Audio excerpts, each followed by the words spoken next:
சென்னை நந்தனம் YMCA மைதானத்தில் நடைபெற்று வரும் திமுக முப்பெரும் விழா மற்றும் பவள விழா நிகழ்ச்சியில் அக்கட்சியின் இளைஞரணி செயலாளரும் விளையாட்டுத்துறை அமைச்சருமான உதயநிதி ஸ்டாலின் உரையாற்றி வருகிறார்.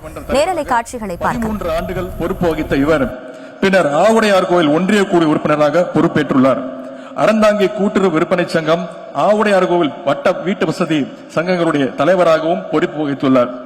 1976ஆம் ஆண்டு நெருக்கடி காலத்தில் மிசா கைதியாக ஓராண்டு காலம் திருச்சி மத்திய சிறைச்சாலையில் இருந்த இவர் கழகம் அறிவித்த அனைத்து போராட்டங்களும் கலந்து கொண்டு பல முறை சிறை சென்றுள்ளார். இவரது சகோதரர் மாவட்ட துணை செயலராக இருந்த திரு சி அம்பிகாபதி 45 நாட்கள் DIR கைதியாக திருச்சி மத்திய சிறையில் அடைக்கப்பட்டிருந்தார்.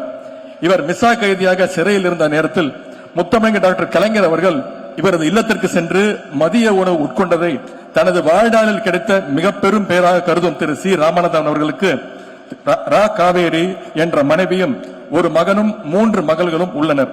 இவரது கழக பணியினை பாராட்டும் வகையில் திமுக பவள விழா ஆண்டில் தலைமை கழகத்தின் சார்பாக இன்று சென்னை நந்தனம் YMCA திடலில் நடைபெறுகின்ற முப்பெரும் விழாவில் நம்முடைய மாண்பு முதலமைச்சர் அவர்கள், கழக தலைவர் அவர்கள் அண்ணா விருது வழங்கி சிறப்பிக்கின்றார்.